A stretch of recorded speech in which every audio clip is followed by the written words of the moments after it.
की है वो है वैद्युत स्थितिज ऊर्जा। स्थितिज ऊर्जा आप देखो समझो, वैद्युत स्थितिज ऊर्जा क्या होती है। जैसे कोई दो आवेश है, ठीक है, कोई दो आवेश चार्ज है, बहुत दूरी पे स्थित है। अभी इन पर क्या रख रहा है, अनंत पे स्थित है, इन पर अभी कोई बल नहीं लग रहा है, एक दूसरे कारण तो कोई बल लग नहीं रहा। इनको हम लोग उठा के लाए और इनको एक दूसरे के समीप स्थित कर दिया वैद्युत क्षेत्र में, एक दूसरे के वैद्युत क्षेत्र में। तो जब एक दूसरे के वैद्युत क्षेत्र में लाएंगे हम, तो हमें क्या करना पड़ेगा, अगर दोनों प्लस के हैं तो प्रतिकर्षण बल के विरुद्ध कार्य करना पड़ेगा, दोनों अलग अलग आवेश हैं तो हमें आकर्षण बल के विरुद्ध कार्य करना पड़ेगा, जब कहीं पे हमें रखना है।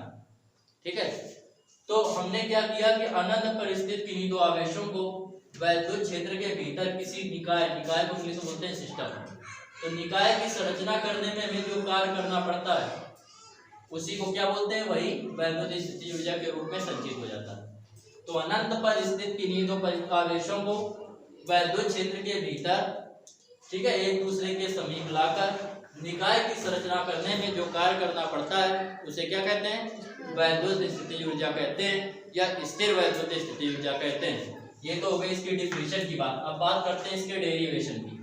तो इसका डेरिवेशन समझिए, हमने माना कि एक प्लस क्यू कूलम आवेश, ठीक है, एक क्या है, Q1 आवेश है जो बिंदु A पर स्थित है तथा A पर स्थित है, और Q2 आवेश बिंदु B पर स्थित है, जिनके बीच की दूरी क्या है, स्मॉल r है।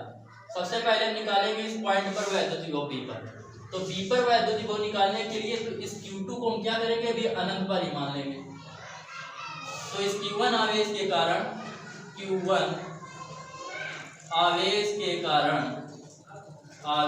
के कारण बिंदु B पर वैद्युत विभव, इस पर जब हम लोग वैद्युत विभव निकालेंगे V1 तो आएगा 1/4 pi epsilon 0 Q1 upon Q upon होता है R, तो Q1 अपॉन R, क्योंकि आवेश ये इतने वोल्ट।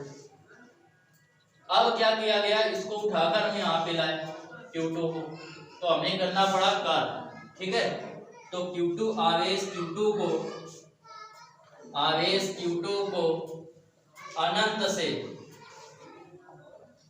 से वैद्युत क्षेत्र के भीतर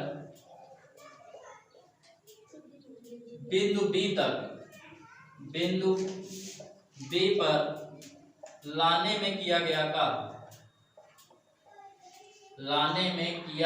कार्य।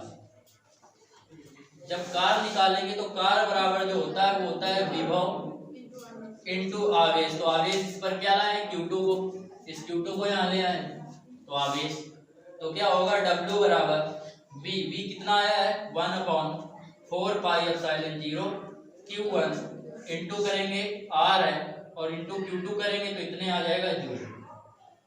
ये कार्य क्या होता है, इस निकाय में वैद्युत स्थितिज ऊर्जा के रूप में संचित हो जाता है। यह कार्य ही निकाय में वैद्युत स्थितिज ऊर्जा के रूप में संचित हो जाता है।